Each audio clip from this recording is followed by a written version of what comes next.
Oi, Ah, agora Ângela, sim. Bom dia, querido. tudo bem? Tudo e contigo? Com a cara um pouco inchada de manhã cedo, mas tudo certo. Todo mundo, né, gente? Se a gente não tiver. É sinal que não dormiu se não tiver com a cara inchada. Eu tava olhando Exato. esses dias, postando um vídeo de uma das manhãs e disse, gente, que cara de sono que eu fico. Não tem como, né? Não. E você já regulou o fuso horário, Ângela? Ainda não, ainda não. Mas eu até tô achando bom, porque eu tava com o sono bem desregulado lá, né? Então, tava dormindo Sim. muito tarde, acordando mais tarde. Então, agora eu voltei pro meu ritmo. Eu sou super diurna e eu prefiro, assim, de manhã é meu melhor momento. Eu também tenho. Isso foi uma coisa que mudou. Eu percebi, por exemplo, de quando eu escrevi a dissertação e quando escrevi a tese. Para escrever a dissertação de madrugada funcionava, a tese não. Sim, é. A tese eu já estava num outro ritmo. A gente vai mudando mesmo. Para mim o dia é perfeito. Eu gosto de acordar cedo e já escrever de manhã, né, que é o melhor momento. Então tá, então acho que nós vamos começar, Vamos lá. porque o tempo voa, né? Sim, sim, E sim. o Instagram, ele é bem mal educado, tá, Ângela? No final ele corta e não te deixa dar Tá tchau. Se bem, não. Então, se no final eu começar a fazer assim, é que tá acabando o tá tempo. bem, tá bem, tá bem. Tu vai me monitorando aí, então. Sim. Bom, eu quero primeiro agradecer a Ângela, né?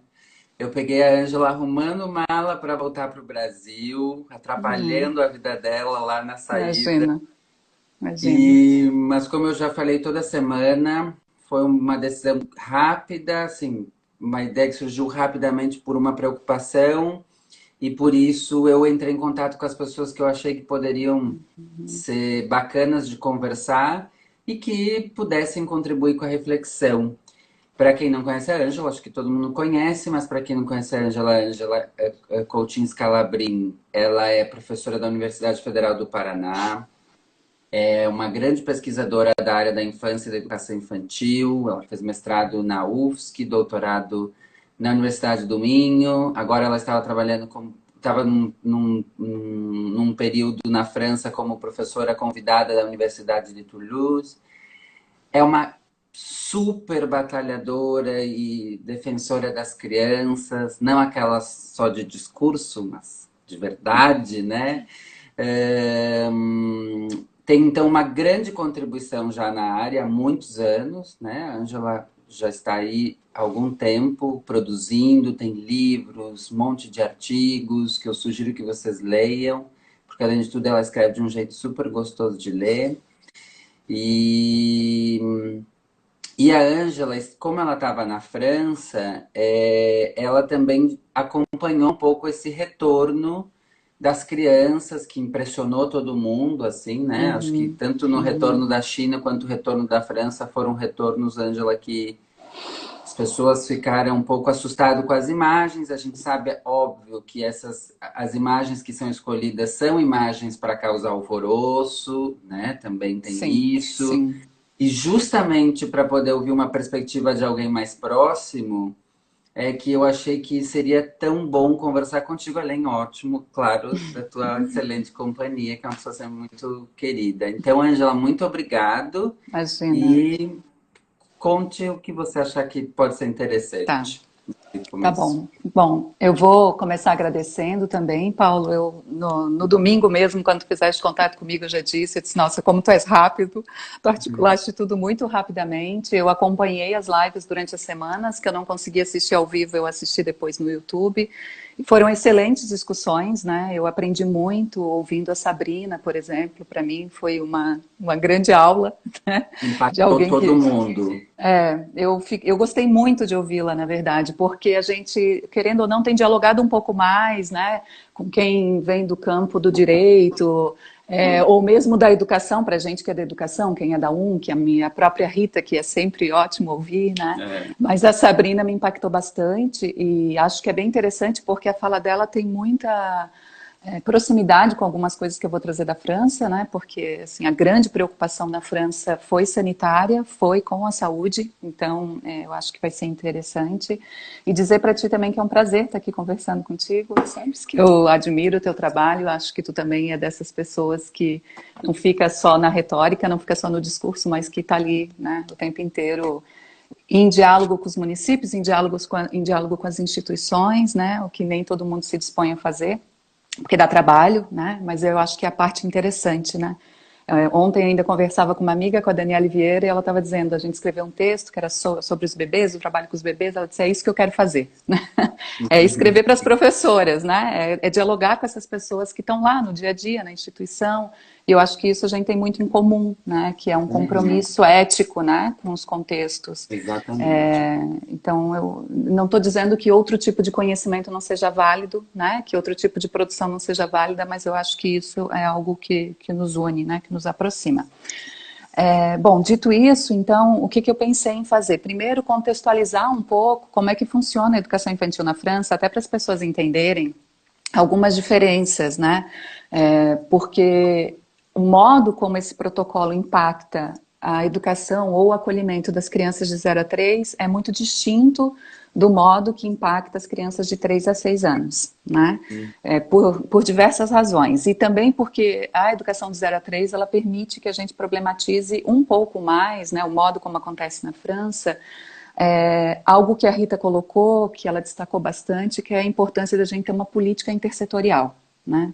Porque o acolhimento das crianças pequenininhas na França, ele está completamente assentado numa ideia de uma política intersetorial, né? E, claro, com todos os desafios né, que isso impõe.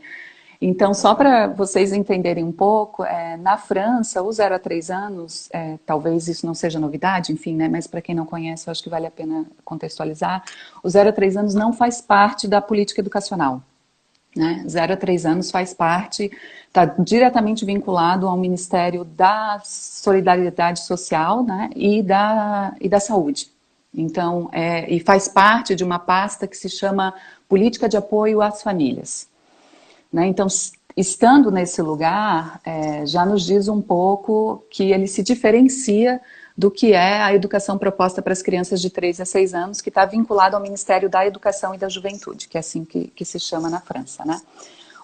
A política de 0 a 3, ela tem se alterado um pouco nos últimos tempos, mas quando a gente olha para a história da França, é muito visível que tem uma proximidade muito grande também com como as creches foram se constituindo no Brasil. Até porque a gente, né, tende a ter uma inspiração muito eurocentrada, né? Então a gente segue muito o que está posto na Europa e tem até um diálogo muito menor aqui com os nossos países vizinhos. E na França, as primeiras creches que surgiram lá em meados do século XIX, elas tinham um caráter completamente caritativo, como era aqui no Brasil, né? Uma preocupação muito grande com a guarda das crianças, principalmente na relação com as mães, para que as mães pudessem, né, dispor aí de um cuidado para ingressar no mercado de trabalho. Mas o que acontece é que um período muito próximo, assim, talvez uns 30 anos depois, a França aprova uma lei que é uma lei que vai impor a laicidade para as instituições de acolhimento e de educação. E isso já vai começar a ter uma interferência nas propostas de acolhimento das crianças pequenininhas, né? A gente vai ter uma marca muito forte do higienismo e da preocupação, por exemplo, com a diminuição do número de morte das crianças, né? Mas a questão da religiosidade, por exemplo, ela já vai sendo, de alguma forma, ela já vai ganhando outros contornos com a aprovação dessa lei, né? Então, isso vai prevalecer, essa ideia do cuidado, da guarda, não do cuidado, mas mais essa ideia da guarda mesmo, né, da preocupação de um espaço para as crianças ficarem, vai prevalecer durante muito tempo. E a gente vai ter uma mudança inicial só no século XX, quando a gente, claro, algumas coisas vão acontecendo, né, no meio do percurso, não se mantém tal qual, mas assim, uma marca significativa mesmo de mudança, a gente só vai ter no pós-Segunda Guerra Mundial.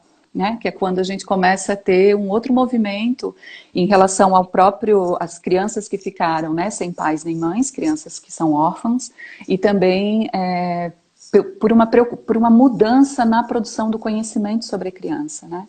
Então lá a década de 60, 70 é um demarcador, no sentido de que a gente vai começar a ter uma transformação na discussão social sobre a criança e na produção de saberes sobre as crianças, né? Depois dos anos 70, 80, tem uma outra mudança significativa, por conta de a gente ter um avanço na medicina e de a gente poder, por exemplo, né, ter uma produção que é uma produção assistida. Quem não pode naturalmente, né, ou biologicamente ter filhos, pode ter de outra forma.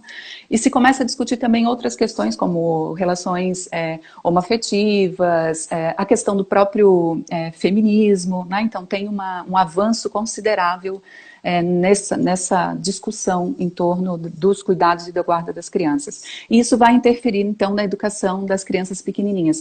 Tanto que o relatório que muda o nome política de guarda para política de acolhimento, ele é da década de 80, né? De 1984. Então, é muito recente, se a gente for pensar, né? Até então, tinha essa ideia. E outra coisa que eu acho que é bem interessante da gente pensar para as crianças de 0 a 3 é a diversidade de formas, e isso tem muito a ver com o período agora de confinamento e de desconfinamento também que eles viveram. Eles têm uma diversidade de oferta para as famílias, né? Então a creche é uma das possibilidades, e mesmo assim as creches são múltiplas, né? Desde creche parental, microcreche, que atende 10 crianças, por exemplo, né? Algo impensável para a gente.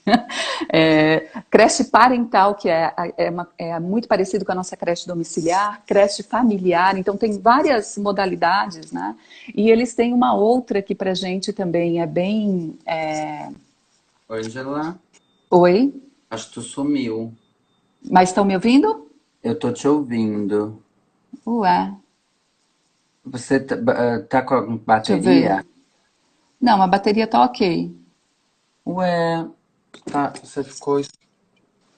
Voltou. Voltou. Voltou. Pronto. Eu não Deixa tô eu te ver vendo. aqui. Deu. Agora sim. Agora voltou. Não sei, apareceu um aviso se eu queria parar de compartilhar o vídeo. Não sei por quê. Não. Não, de jeito nenhum. Enfim, e tem uma outra modalidade que é muito distinta para a gente, que é um atendimento individual, que são as assistentes maternais, que vão na casa das famílias, né?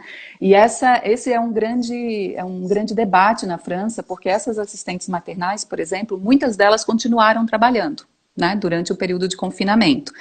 Porque famílias que estavam em postos que eram tidos como postos que não poderiam suspender as atividades, por exemplo, quem era da saúde, né, como um trabalho prioritário,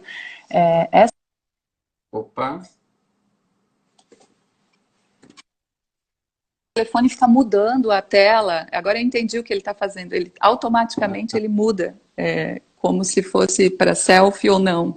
Mas agora eu já mexi aqui. Se de vez em quando eu sumir, depois eu volto aqui e boto, tá?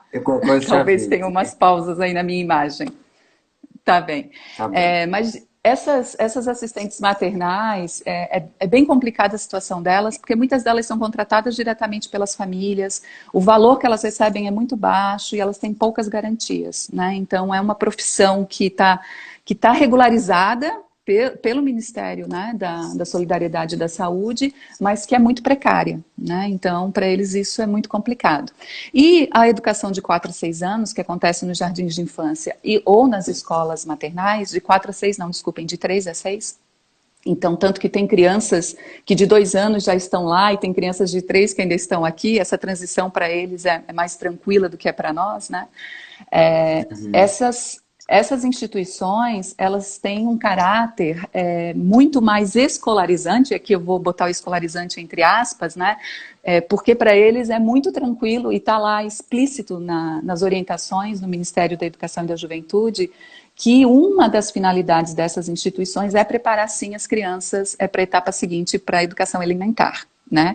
E por que eu digo que isso então faz muita diferença, né, no sentido desse processo de desconfinamento? Porque para as crianças de 3 a 6 anos, algumas regras, por exemplo, sentar sozinho na sua carteira, né, isso já acontecia em alguns contextos, porque eles já seguiam um modelo um pouco mais aproximado da escola elementar, né? No entanto, para as crianças de 0 a 3, nesses diferentes contextos, né, pensem numa microcreche que só tem 10 crianças, né? as crianças convivem muito entre si, convivem muito com os adultos, né? Há uma relação muito próxima. Se nós, com as nossas instituições bastante numerosas no Brasil, né, já primamos por esse contato, tentamos ter um projeto pedagógico que compreenda que as crianças não são daquela turma ou daquela professora, mas que as crianças são do todo institucional, nesses contextos isso é ainda mais forte, né?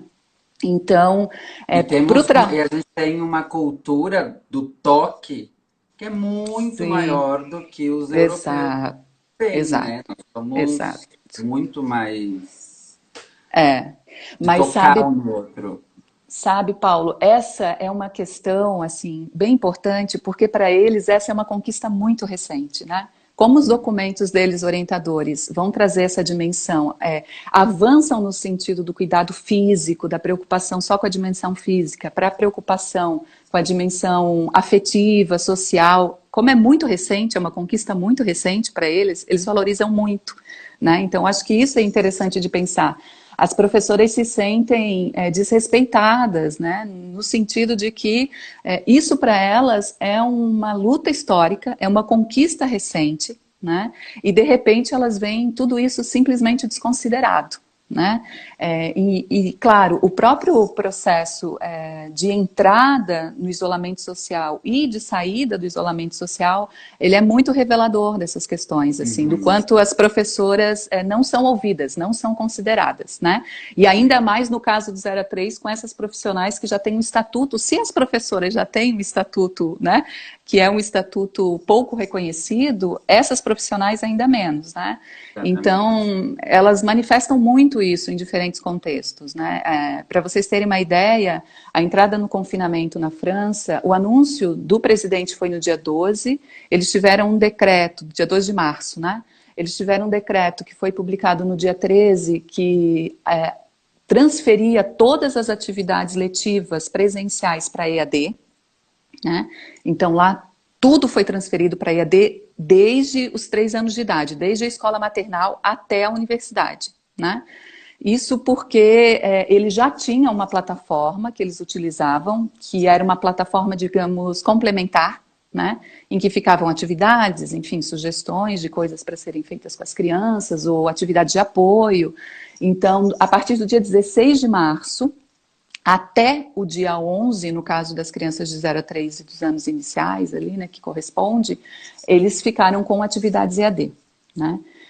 As professoras souberam na sexta-feira que na segunda elas já teriam que iniciar. Isso foi similar ao que aconteceu aqui no Brasil, com muita diversidade, né? Lá, como foi um decreto presidencial, todo mundo teve que seguir, né? Então, na segunda-feira, as professoras tiveram que iniciar um trabalho de acompanhamento e de proposição de atividades EAD a partir das crianças de 3 anos, né? Claro que nesse processo muita coisa foi se alterando.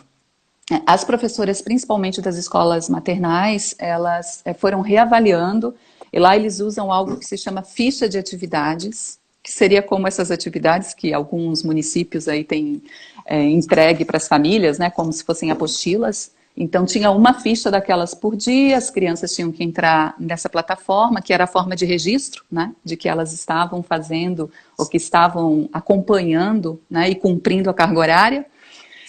Mas algumas professoras foram percebendo que não funcionava, né, as Eu só vou crianças... chamar a atenção, né, Ângela, porque ser colonizado é um problema, né? Então eu acho que é bom alertar. Não é porque na França fazem isso que é bom, tá bom, gente? Exato, É o exato, contrário, é bem exato. ruinzinho. É bem Não, ruinzinho. Só tanto para chamar a que... atenção, É, porque. exato. Não, tanto que não deu certo. Não deu certo com as crianças de 0 a 3 anos. Só que aí eu acho que tem uma questão que é uma diferenciação, né, da França para nós, que como eles têm um governo unitário e não federalista, né, ou seja, as decisões lá estão centralizadas, né, é o ministro que determina o que vai acontecer. E eles, claro, eles têm conselhos departamentais, mas é muito mais no sentido de fazer essa ponte entre o Ministério e os municípios, as instituições privadas, e não propriamente no sentido de deliberar muita coisa, né? Então, eles não têm muita autonomia desse ponto de vista. E isso é muito diferente do nosso país, que é um país federalista, para o bem e para o mal, né? Assim, porque os municípios muitas vezes também ficam sem um suporte, sobretudo financeiro, né? A gente sabe o peso que isso tem. Mas no caso da França, isso vem como determinação, né? E as professoras, claro, preocupadas com seus salários, com seus empregos, né? Elas acabam cedendo, que foi o que aconteceu, né? Muitas delas cederam. E muitas, talvez as que tenham mais segurança, por terem maior apoio dos seus sindicatos, por terem maior apoio das famílias, muitas famílias começaram a dizer, eu não faço mais, né? Assim, eu tinha contato com colegas da universidade lá de Toulouse, e que elas diziam, eu não suporto mais. Quem tinha 2 filhos, por exemplo, né, que para eles é mais ou menos, né, um número, uma média de filhos, quem tinha 2 filhos estava já no seu limite. Porque passava 4 horas por dia com uma criança, sei lá, de 5 anos na frente do computador, 4 horas com uma criança de 8 anos, e dizia, eu não suporto mais, né? As famílias diziam. E elas foram alterando isso. Então, as professoras diziam assim, olha, entra, faz o registro lá que esteve lá, mas eu vou gravar uma história e vou colocar lá, vocês assistem quando der. Ou vamos fazer algumas chamadas de vídeo. Na verdade, as professoras foram aderindo, do meu ponto de vista, a algo que nós aqui temos dito que deveria ser o primordial, né? Que é essa preocupação com o diálogo com as famílias, saber como as crianças estão. A diferença é que lá elas tinham um canal oficial para fazer isso, né? Assim, contato telefônico era muito raro mesmo, porque elas primam muito por esse respeito, né, às suas horas de trabalho, ao que está, né, o que está previsto, embora seja uma situação completamente diferenciada, mas elas tentaram manter isso, né, tentaram manter essas garantias, e elas foram fazendo um diálogo muito mais organizado a partir das demandas que iam surgindo das famílias e das próprias crianças, né. Mas o que ocorre é que agora, no processo, né, de retorno, agora, nesse momento em que o governo avaliou, e muito pressionado pela União Europeia, né, verdade seja dita, né, assim, o que todo mundo tem dito é que esse retorno, ele é um retorno que está muito tensionado, né, pelas questões econômicas, né, então, Como o aqui. norte, exato, muito similar, o norte da Europa impôs ao sul da Europa, né, que eles deveriam voltar, porque o norte da Europa não teria como sustentar economicamente a Europa inteira, né. Então, muito tensionados por esse movimento da União Europeia, eles resolveram voltar, né.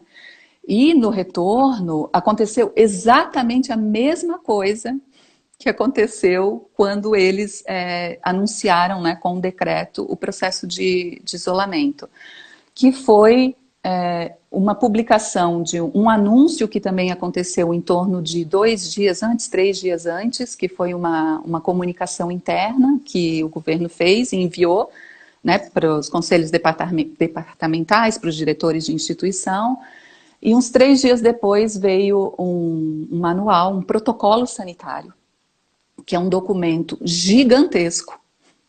Ele foi publicado dia 8 de maio, e as professoras de creche, né, as profissionais que atuam com 0 a 3 anos, as profissionais que atuam com as crianças de 3 a 6 e dos anos iniciais deles, né, da escola elementar, elas já voltavam no dia 11, porque lá o retorno está sendo progressivo, né? Então, numa semana voltou, nessa primeira semana voltaram, então, a educação infantil, 0 a 6, e também as crianças dos anos iniciais, depois as dos anos finais, depois os liceus, e as universidades não vão voltar. Eles vão efetivamente fechar o calendário à distância, né? Eles não optaram por não voltar. Tem uma diferença também que eu acho que a gente tem que considerar, e aqui eu até quero deixar isso bem claro, assim, eu não faço nenhum tipo de comparação direta entre a França e o Brasil.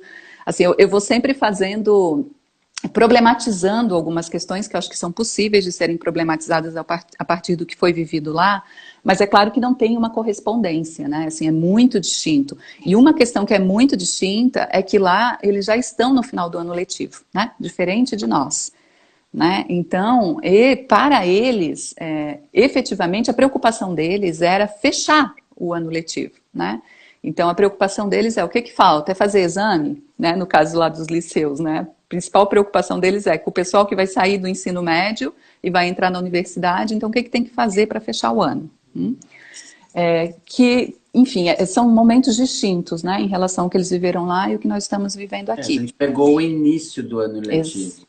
Exato. Pegou exato. outro tempo das coisas. É muito outra diferente. Estrutura, né? O que eu acho legal de tu ter trazido esse contexto, Ângela, porque ele vai impactar nas decisões, inclusive no comportamento das instituições e das pessoas, né? E isso é muito importante a gente entender, inclusive.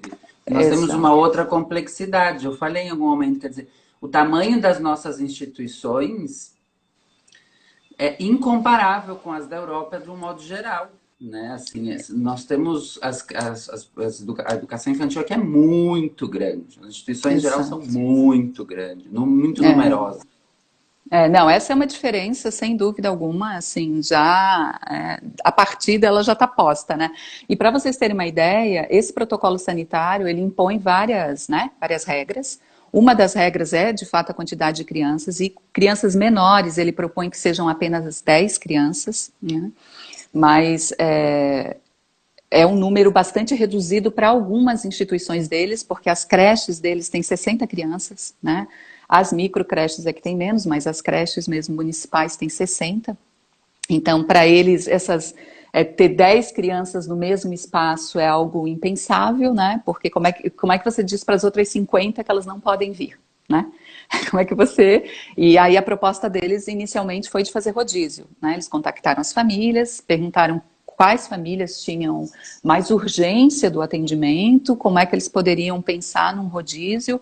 Obviamente que as crianças que retornaram, né, isso vários escritos têm mostrado, são as crianças que estão nas zonas mais periféricas, nos bairros mais populares, né, porque as famílias têm empregos mais precários e precisam voltar, né. As famílias que estão no front, seja na área da saúde ou na área da assistência, enfim, né, em outros campos aí que têm sido muito demandados,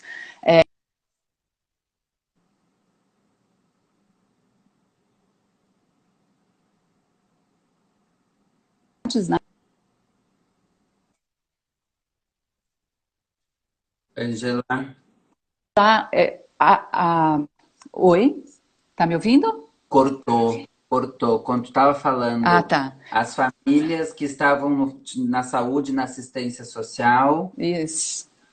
Elas tinham outros meios, né? Outros meios, a maioria delas tinha outros meios para os cuidados com as crianças. Então, algumas foram afetadas, mas não tanto, né? E elas contavam com as assistentes maternais. Agora, as outras famílias, porque uma das justificativas para o retorno foi a questão da diminuição da desigualdade, né? Porque muitas crianças não conseguiram acompanhar o tal da EAD, né? Porque de fato foi muito difícil, independente da idade, foi muito difícil. E também porque há uma leitura de que esse tempo todo das crianças distanciadas não seria interessante para elas, que era melhor elas retornarem progressivamente e de acordo com a necessidade, né? Mas há muita contestação em relação a isso, né? Muita contestação mesmo. Diga. Deixa eu só te perguntar antes de você ir para frente, porque ainda é uma pergunta sobre estrutura. Qual é, em média, a jornada de funcionamento das instituições lá? Porque isso é uma das grandes discussões das jornadas aqui, que em geral as nossas são muito alargadas. Isso impacta bastante também. Impacta. Não, lá elas não são tão alargadas. Existe sim atendimento integral, existe o atendimento, né, de dia inteiro, jornada integral. Em média, 8 horas o atendimento integral, né? E os horários de funcionamento variam muito, né? E quando eu digo que lá é muito variado, é variado mesmo, assim, porque tem instituições que, por exemplo, as crianças não precisam frequentar todos os dias, né?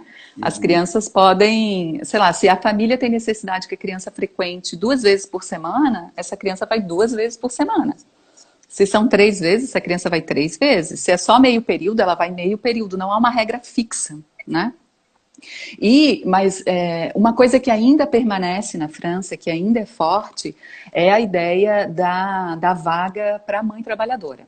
Né? Então, assim, a prioridade deles, principalmente para as crianças de 0 a 3 anos, a prioridade ainda é a mãe trabalhadora. Né? Isso ainda se mantém como um critério para eles importante. Então, está muito vinculado a esse papel da mãe.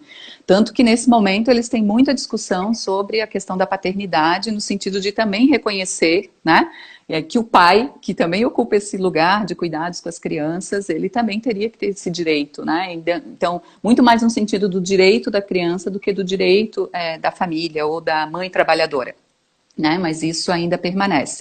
Então, as jornadas lá, assim, a criança pode ficar 8 horas, mas ela é muito diferenciada, é muito diversificada.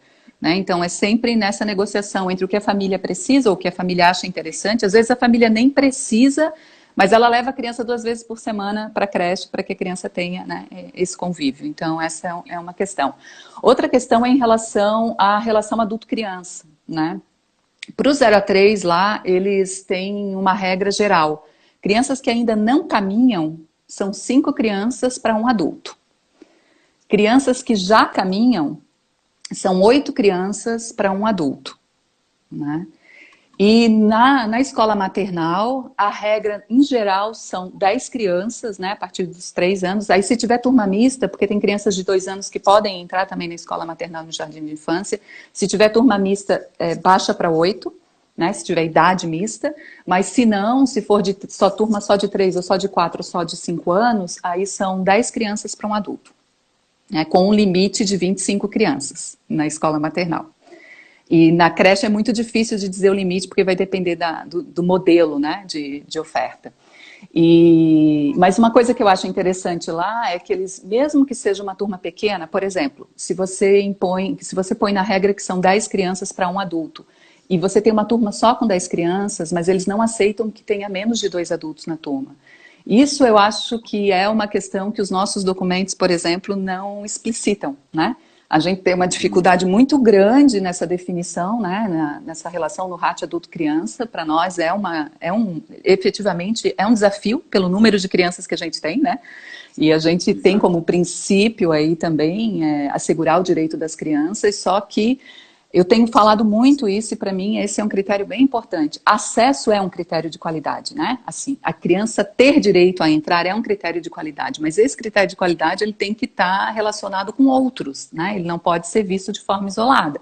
Então, como é que você assegura a entrada, porque é direito, mas ao mesmo tempo uma relação de qualidade, né, entre adultos e crianças? Então, a quantidade de crianças faz toda a diferença. A metragem do espaço físico faz toda a diferença, né? A qualidade, a estrutura física faz diferença. Então, esse critério que eles colocam, que eu considero super importante, nunca ter menos de 2 adultos, né? É um critério que os nossos documentos acabam não trazendo. Os nossos documentos colocam lá, né, a sugestão de quantos adultos por criança, né?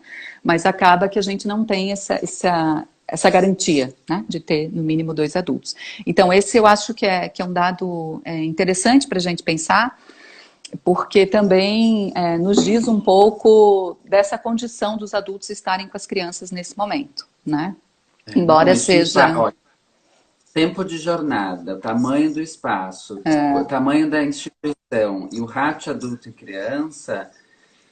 Se já é um fator que impacta muito no dia a dia de uma creche, de uma pré-escola, numa situação de normalidade, agora, muito mais. Exato. Né? E essa estrutura, ela é de impacto direto, assim. Ela é determinante para algumas coisas, assim.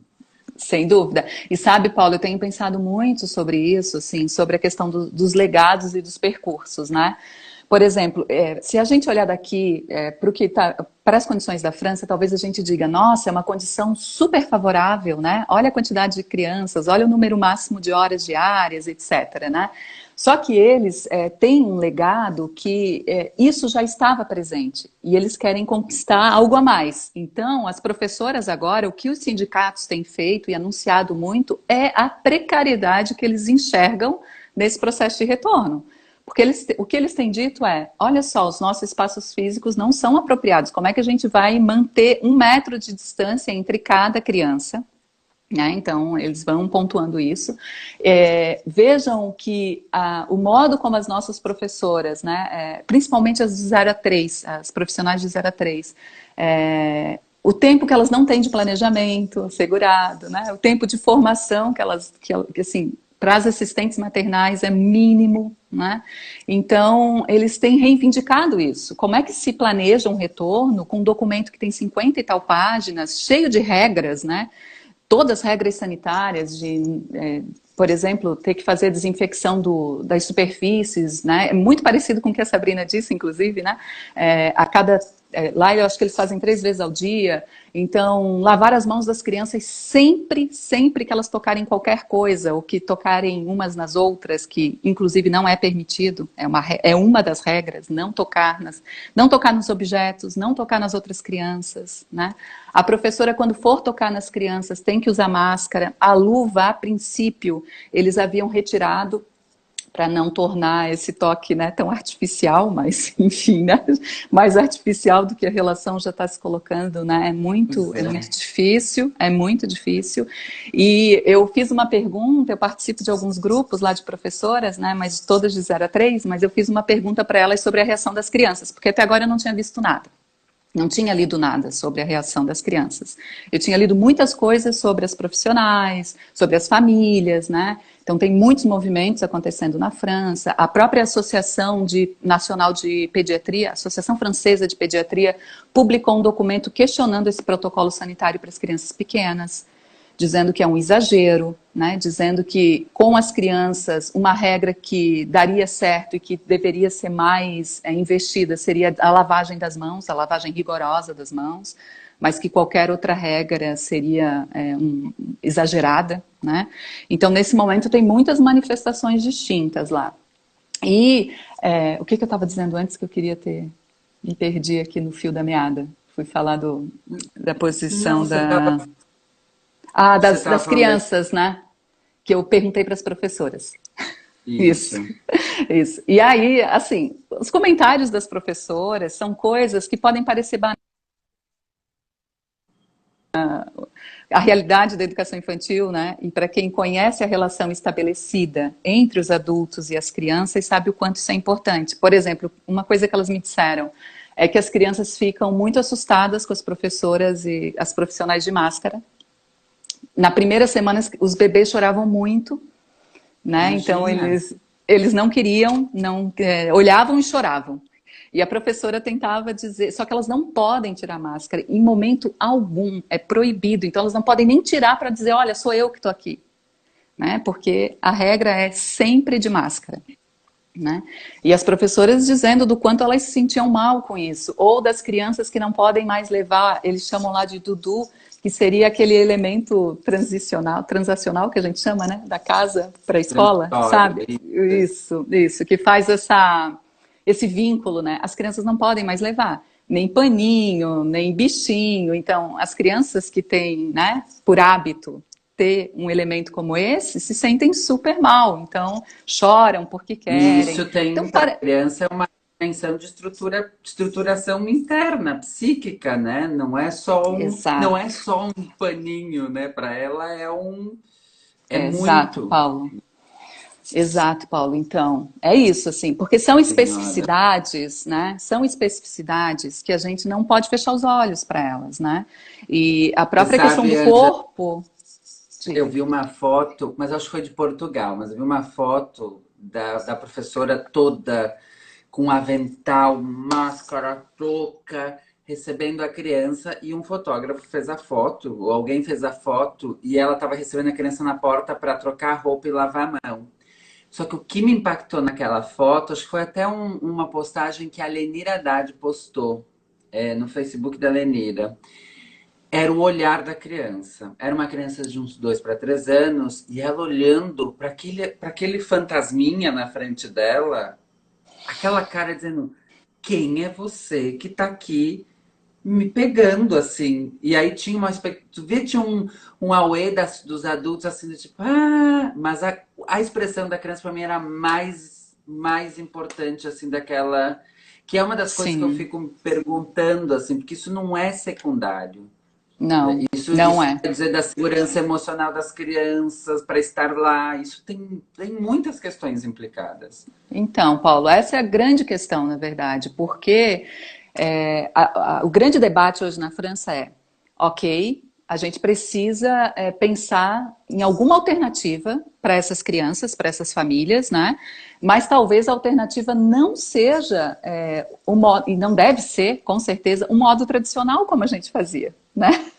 Não dá para pensar nessa forma de atendimento coletiva, não dá para pensar com esse protocolo sanitário, não dá, né? Porque hoje lá as grandes questões são mantém essa forma e muda o protocolo, mas aí há diferentes posicionamentos, inclusive do ponto de vista da ciência, né? Uhum. Enquanto. E aí eu gostei muito da fala da Sabrina por isso, porque ela disse daqui, da nossa realidade, como é que as questões estão, né, se desenvolvendo. Mas só para vocês terem uma ideia, na França, 700 crianças foram testadas positivo para a Covid. Né? O número tem muito a ver com o que a Sabrina disse. Assim, não é que as crianças não adoeçam, né? É que a letalidade lá foi mais baixa, né? E agora E já elas tem não estão sendo testadas, porque teoricamente não são grupo de risco, né? exato, exato, exato. E algumas, de fato, são assintomáticas. A doença passa e você nem percebe, né? Que ela ficou doente. E agora ele já tem 135 casos, inclusive com morte, da nova doença que a Sabrina, inclusive, citou, que é a Kawasaki, né? Que é Isso. que é muito similar ao coronavírus, né? E que também lá agora está se espalhando entre as crianças, né? Então, eles tomam isso como referência, né? Assim, quando eles se baseiam nas evidências, o que eles vão dizer? O número de... E lá tem sido testado, então essa é uma diferença, eles têm dados para fazer essa análise. O que eles dizem é que as crianças não são efetivamente vetores que não são importantes nesse ciclo, né, do adoecimento, embora elas possam sim ser vetores de transmissão. Então, né, mas o que eles mostram lá também na França é que grande parte das crianças que ficou doente porque pegou o vírus do adulto. Então, eles partem do princípio, por isso essa exigência dos adultos que trabalham com as crianças de manterem os protocolos, porque eles partem desse princípio, né? Se o adulto seguir o protocolo, ele não contamina as crianças. Né? Como as crianças não são vetores importantes, então, entre elas, não há muitos riscos. Então, é esse o debate. Se mantiver essa forma de atendimento presencial, ainda que com grupos pequenos, né, há uma disputa entre mantém-se ou não mantém-se o protocolo sanitário. Do ponto de vista da educação, manter o protocolo sanitário seria desconsiderar completamente as questões pedagógicas. Né? Então, é uma outra coisa, mas não é educação. É uma outra coisa, mas não é o acolhimento das crianças lá de 0 a 3, como eles têm na proposta deles, que também tem essa visão, né, de um acolhimento que considere não só o físico, mas também considere, né, o desenvolvimento psíquico, social das crianças, sobretudo afetivo. Eles dão muito valor, porque para eles, como eu disse, essa é uma conquista recente, né? Então eles dão muito valor para essa dimensão. Então, a grande problemática agora é pensar nisso. Bom, então, não, ou assumam que não é educação, e aí eu acho que entra essa questão que a Rita chamava a atenção do debate intersetorial. Né? Nesse momento na França, pelo legado também, pela história, está muito consolidada a força do campo da saúde no debate intersetorial, principalmente para as crianças pequenininhas. É esse campo que é o campo que determina as escolhas, né? E com uma grande parcela aí da área da assistência social e uma parcela muito pequenininha da educação, né? Porque para o 0 a 3 lá, a educação está lá, né? Está lá atrás. Ela entra muito mais quando já se pensa na transição das crianças, né? Da creche para a escola maternal. No 3 a 6, não. No 3 a 6 a educação tem já tem um lugar instituído, mas vejam que nessa condição, que nessa situação, o saber legitimado é o saber da saúde. Né? Então, eu acho que quando ao longo da semana as pessoas que passaram aqui nessa conversa contigo foram dizendo da importância desses diálogos intersetoriais, eu fico sempre pensando muito assim, quem que a gente chama, né? Tem uma amiga que fala que a gente tem que escolher quem a gente vai chamar para a mesa de chá, né? Tem um monte de gente mas quem que a gente seleciona, né? A Su sempre diz isso. Então eu fico pensando muito nisso, quem que a gente vai chamar como aliado, né? Assim, quando eu vi, acho que é a Luciana, né, o nome da promotora, quando eu ouvi a Luciana Isso. falando, eu fiquei pensando muito nisso, assim, são esses aliados que a gente precisa ter, né? No sentido de que a gente construa uma proposta efetivamente intersetorial, mas que a gente seja ouvido, né? Porque o que eu tenho percebido na França é que a área da educação não tem sido ouvida, sequer tem sido chamada para o diálogo, né? E depois, quando se manifesta, há uma contestação daquilo que as professoras dizem, né, no sentido como se elas quisessem boicotar, né, o projeto, porque é um projeto do governo, enfim, um pouco aquela leitura, né, como se isso fosse um boicote, e não é. Na verdade, o que elas estão trazendo a realidade do cotidiano É a realidade da delas, escola, né? né? Exato. Isso, exato. Então, acho que esses elementos todos, assim, servem de alerta para a gente, né? Então, vamos pensar assim, com quem que a gente vai... Se a gente já não tem essa política intersetorial instituída, se a gente está num processo de constituição, acho que o nosso cuidado tem que ser ainda maior. A gente não pode se ausentar do debate, não pode se negar o debate. Eu vejo muita gente se negando, né? Ah, não, não quero discutir, sou contra, qualquer coisa que venha do governo eu sou contra. Não, pera lá, né? Vamos Não discutir, funciona isso, gente. é, vamos discutir, vamos para o debate. A gente tem aí órgãos e instituições que já estão instituídas nesse sentido, né? A gente tem os conselhos municipais, a gente tem os conselhos estaduais, né? Se não está dando para discutir com o Conselho Nacional, vamos no local, né? Vamos atuar no local, vamos discutir com os prefeitos, os secretários de educação, né? Vamos chamar para o debate. Eu acho que cada vez mais isso vai ficando para mim, assim, acompanhando um pouco a experiência da França, isso vai ficando mais evidente, né? Eu acho que a gente tem uma capilaridade, a gente tem uma atuação local, e eu sinto muito isso no MIEIB, por exemplo, né, no Movimento Uhum. Interformes de Educação Infantil, do quanto a gente consegue ter essa incidência local. Então, acho que a gente tem que aproveitar isso no sentido de constituir efetivamente uma política intersetorial em que a educação tenha lugar, né? Em que a educação seja ouvida, né? E que a gente não seja meramente ali um figurante no debate, né? Porque o que tem acontecido ao longo do tempo é que a gente é chamado para o diálogo, a gente diz o que quer dizer,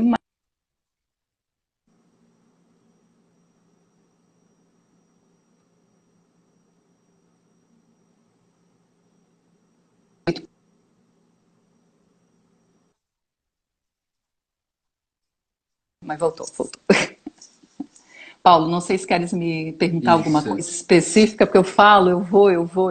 Não, não, eu tô achando ótimo. Eu só queria te dizer, antes de te falar qualquer coisa, que nós estamos em 50 minutos Tá já. bem, tá bem. Então, a gente tem dois caminhos, tá? Um caminho é concluir nos próximos 10 minutos, né?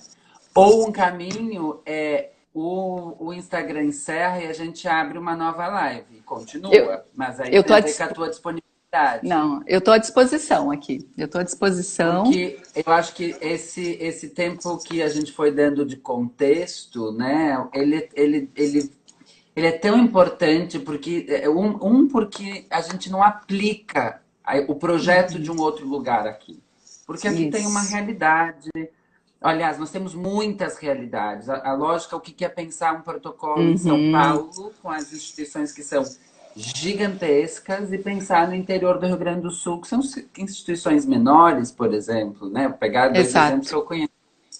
Então, quer dizer, a gente não aplica, mas é óbvio, por um outro lado, conhecer essas experiências pode nos atalhar alguns caminhos, né? Por Exato. exemplo, eu acho que a Rita falou uma coisa na segunda que para mim foi uma das coisas mais fortes dessa semana, assim, toda a fala foi muito boa, assim.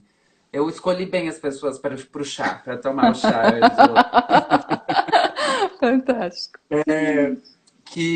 Mas uma coisa que a Rita me falou que eu acho que é uma coisa que impactou, eu sei que não foi só a mim, porque muita gente me comentou, que é, gente, antes de qualquer coisa, a gente também vai ter que pensar no acolhimento do adulto. Então a gente vai ter que voltar com esse adulto, porque nós vamos ter que lidar com os medos desse adulto, que nós vamos ter que também entender e aprender o que a gente faz para se proteger e Sim, poder proteger as crianças e poder estar numa relação saudável com as crianças. Então, eu acho que, por exemplo, isso é um fator bastante importante que Tendo em vista que nós estamos começando a fazer essa discussão aqui no Rio Grande do Sul, não sei se tu sabe como é que está aí no Paraná, mas aqui no Rio Grande do Sul saiu uma certa, na verdade vazou uma minuta de protocolo que eles estavam discutindo, que já está sendo bastante criticada, mas a Fabiane ontem falou que eles estão ainda trabalhando nisso, quer dizer, então, provavelmente além de estar inacabado, eu acho que as críticas que já estão aparecendo já vão ser bastante discutidas. Saiu também um material que é do Sindicreches, e aí ele para mim, ele é catastrófico, assim, ele não, apesar de ser do Sindicreches, ele não reconhece a instituição creche nos valores que a gente vem defendendo há anos como algo que tem que balizar esse conjunto de decisões que a gente vai ter que tomar, né? Porque uma coisa também que apareceu bastante com a Sabrina, com a promotora, com a Fábio, né, Ângela? É que nós estamos também diante de umas situações difíceis, né? Assim, nós temos que pensar o bem-estar do retorno e a saúde e a proteção do retorno, e nós temos que pensar isso, inclusive, porque a gente sabe que estar em casa para muitas crianças não é protetivo. Sim. Para algumas crianças é protetivo, para muitas crianças não é. Aumentou a violência da mulher, que é uma coisa que eu tenho falado todas as manhãs. A gente tem que falar disso. Aumentou a violência da mulher.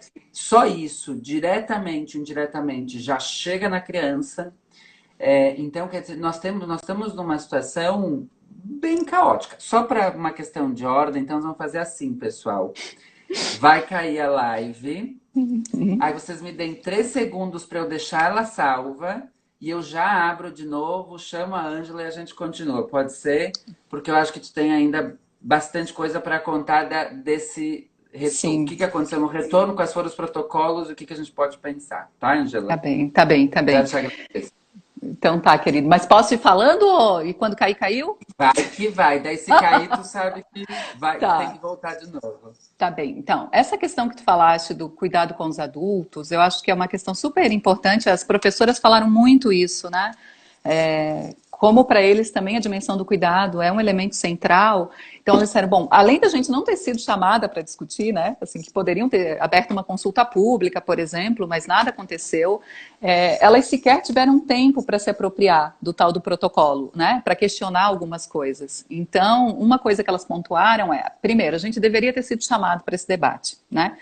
Primeiro, para avaliar o que aconteceu. Botaram um questionário lá na página do Ministério, tanto no Ministério da Saúde quanto no Ministério da Educação, botaram um questionário para as pessoas registrarem as suas impressões sobre o período do confinamento. Super genérico, sem nenhum retorno. Então, eles disseram, primeiro, não foi avaliada adequadamente a escolha por transferir as atividades para EAD.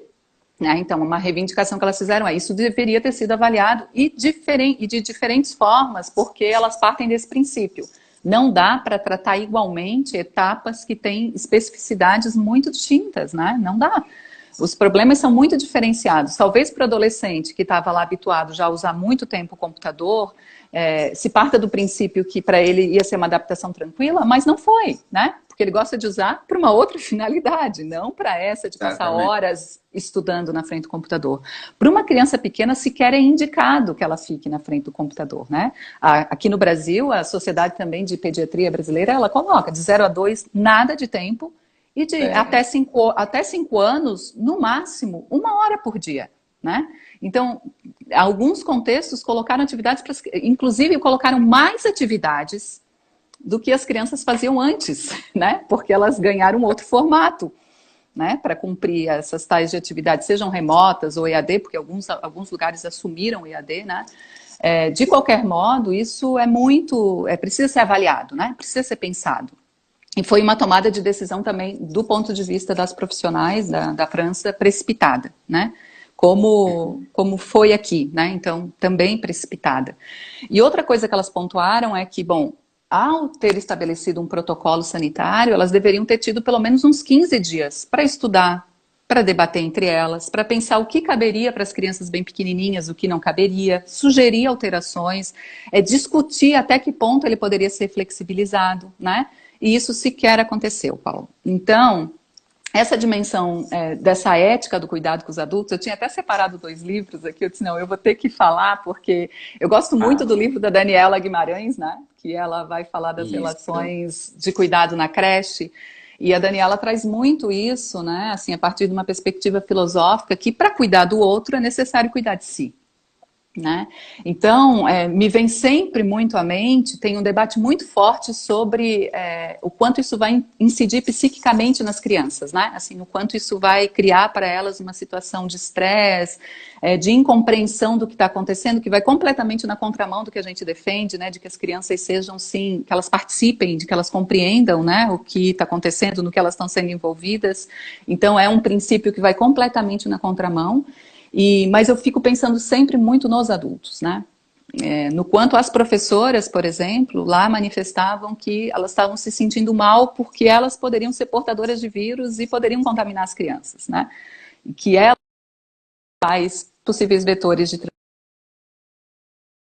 transmissão, né? Então, o que isso significa também, né? Do ponto de vista dos cuidados com os adultos, né?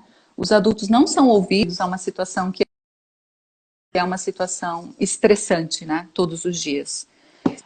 E o outro livro que eu também lembrei é esse da qualidade na educação da primeira infância, né? Que muita gente da educação infantil conhece, né? Porque eles falam de uma ética do encontro, né? E eles chamam muito atenção para o quanto o modo como a gente olha para o cotidiano, pensa sobre esse cotidiano, nos permite favorecer a ética do encontro, né? E aí a minha questão é, como é que a gente pensa uma ética do encontro nessas condições, né? Assim, sobre o que as professoras o que elas vão observar e sobre o que elas vão refletir no cotidiano pedagógico delas. Há um cotidiano há uma pedagogia, né? Nessa forma de organização do cotidiano, em que você não pode interagir, em que você não pode tocar, né? Em que você tem que ser alimentada de uma forma super rigorosa e protocolar, porque, né, a alimentação tem que ser individual, a criança não pode tocar no alimento, a criança não pode derrubar esse alimento. Então, é toda uma situação, né, que torna muito artificial as relações, né? E tanto para as crianças quanto para os adultos isso tem um impacto, né? E tem um impacto enorme. E acho que para os adultos tem um impacto, tem um adendo aí, né? Tem um plus que é o fato deles serem responsáveis por manter, né? Toda essa organização e que essa organização tem que funcionar, né? As crianças têm o impacto de serem controladas, né? Isso vai completamente também na contramão do que a gente defende, né? Mas são dimensões que... Deu. Você sabe que assim, começou um desespero, eu tinha esquecido que eu tinha marcado uma entrevista com a TV. Eles tinham marcado, e aí começou a entrar a chamada do Skype, e aí eu comecei, como é que é o nome da repórter? Ai meu Deus, como é que eu aviso? Vai atrasar. É muita coisa ao mesmo tempo, né, acontecendo. E aí ficava fechando o Instagram, e eu pensei, o tempo. Ai, meu Deus, como é que eu salvo o vídeo? Começou a me dar uma agonia. E eu tentando mandar mensagem. Ai, desculpa. Ainda bem que tu és ágil. Não, você sabe que eu te falei, não, a gente segue. E aí me deu um plim, eu tinha uma entrevista. Aí eu comecei a olhar na minha agenda e eu pensei, hoje é dia 22, porque a gente perde o tempo, né? Perde Sim, era completamente. agora. Aí entrou a chamada do Skype. Eu pensei, meu Deus, o que eu faço?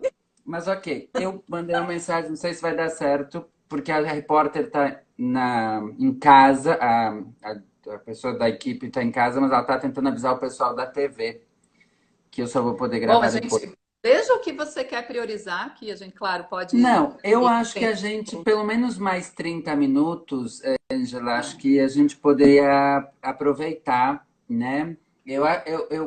Que eu tô encantado, assim, porque eu acho que, assim, essa experiência, primeiro que é sempre bom te ouvir falar. Então, uma delícia, assim, eu adoro te ouvir falar. Eu adoro você e adoro te ouvir falar, assim, acho que tu tem uma clareza que é incrível. É, e eu acho que essa discussão de escuta, de ouvir a experiência de lá, apesar de guardadas todas as diferenças, como tu disse, é impossível transpor, dizer a creche deles está num lugar, a nossa creche está num outro lugar, a pré-escola deles é uma pré-escola preparatória, que não é o que a gente defende, que não é o que a gente quer, já tinha uma perspectiva em relação com plataformas online, com uso que responde a essa ideia preparatória, que não é o que a gente defende, né? Eles têm outras configurações de atendimento para creche, tem outro tamanho de ratio, um outro ratio adulto-criança, uma outra jornada, é muita diferença. Mas, por um outro lado, algumas coisas, inclusive que acho que você estava agora terminando de falar, que são questões que eles já sinalizaram como não equivocadas, por exemplo, as professoras não terem tempo de ter estudado os protocolos. E tempo institucional, não é? Na sexta a gente publica, vocês estudam em casa e na segunda a gente se encontra e vamos para o NHP. Na hora pinta um jeito de estar com as crianças. Não. A gente já sabe que isso não dá certo, né? Sim, então, sim. eu acho que isso é bom e importante para a gente ir reforçando que nós vamos precisar, dentro das nossas realidades, e tu estava falando antes também disso, que eu concordo, e acho que isso é uma coisa também que a gente se encontra como, assim, próximos, né, Angela? Que, assim, a gente prefere fazer a briga por dentro. A gente Isso. acha mais efetivo fazer a briga por dentro do que ficar esbravejando por fora, né? A gente, os dois já esteve envolvido em projetos do governo Sim, sim. polêmicos, difíceis, apanhamos de tudo quanto é lado. E a gente resolveu fazer a briga por dentro, porque Exato, as negociações são mais possíveis, né? exato. Então, eu acho que essa experiência, essa coisa de estar escutando a tua narrativa sobre a França, mesmo nas diferenças que envolve, elas são muito ricas para a gente pensar. Então, assim, eu não sei, acho que a gente poderia pensar que esses próximos 30 minutos, mais 30 minutinhos, assim. Tá bom, tá bom. Eu só vou, como os comentários ainda estão rolando, eu vou só repetir, porque as pessoas pediram, por um lado foi Tá. bom, é o nome dos livros, tá? Um livro é Qualidade na Educação da Primeira Infância, que foi organizado pela Gunilla Dalbert, Peter Moss e o Alan Pence, que é um livro já antiguinho, eu acho que nem tem mais para vender esse livro. O grupo Se... A reeditou. Ah, Agora, reeditou? isso, Ótimo. ele fez uma nova tiragem, Ah, que já não está fantástico. mais como Arte Média, está como Penso, que é o selo novo, mas sim. Mudou. Ah, então, olha, é um livro que eu super indico, porque tem uma discussão super. Na verdade, o título na tradução mudou, era Para Além da Qualidade na Educação Infantil, e virou Qualidade na Educação Infantil, mas de Isso. qualquer modo o conteúdo é fantástico. E o outro é o da Daniela Guimarães, assim, que para mim é uma super referência no trabalho com bebês, que é Relações entre Bebês e Adultos na Creche, o Cuidado como Ética. Que, assim, são livros que para mim trazem princípios bem importantes, né, para a gente pensar um pouco essa relação que a gente estava falando, né? Que é a relação de escuta, do cuidado ético, que esse cuidado ético ele não pode ser pensado só numa perspectiva unilateral, né? Não é só na relação com as crianças, mas é como adultos e crianças constroem isso, né? De forma relacional no cotidiano, né? E eu queria retomar um ponto, Paulo, que eu acho que eu até comecei a falar antes, mas daí parei, que é a questão também do corpo, né? Que Uhum. as professoras lá na França elas têm indicado muito isso, né?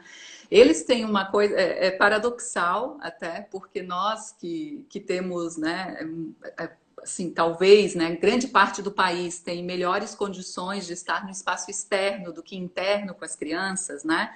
O Sul é um pouco exceção, né? Mas grande parte do país a gente tem essa possibilidade. Eles lá, embora não tenham tanto essa possibilidade por conta das condições climáticas, eles valorizam muito o externo. Né?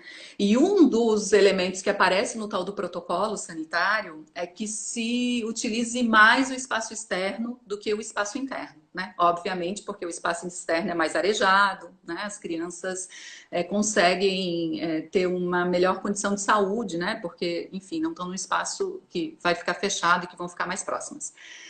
E aí, eu acho que a grande parte das fotografias que apareceu, que circulou na mídia, eram fotografias de professoras nos espaços externos com as crianças, né? Os Inclusive, quadradinhos. teve uma que mostrava, a professora riscou no chão, né? Ela fez quadrados para delimitar o espaço em que as crianças iam ficar sentadas para fazer uma brincadeira, né? Isso é muito violento, né? Isso é violento para as crianças, isso é muito violento para as professoras. Porque para elas, essa exploração do espaço externo, o movimento corporal em espaços amplos, por exemplo, faz parte do cotidiano. Tanto que elas têm lá nas orientações delas curriculares e no planejamento delas cotidiano, elas sempre prevêem atividades de movimento com as crianças, propostas né, que tenham movimento. Então, para elas, essa limitação, né, do contato corporal, do movimento corporal, porque mesmo indo para o externo, tinha uma limitação da possibilidade das crianças brincarem entre si, né? O que é um pressuposto para nós também quase assim impensável, né? Da que a gente o desconsidere, porque para nós, a brincadeira, né? Brincadeiras e interações, além de serem eixos, elas fazem parte do nosso... Não é à toa que elas são eixos, né? Elas não são eixos Exato. só porque alguém decidiu, né, que era importante que elas fossem eixos. Elas são eixos porque elas efetivamente orientam o nosso cotidiano com as crianças, né?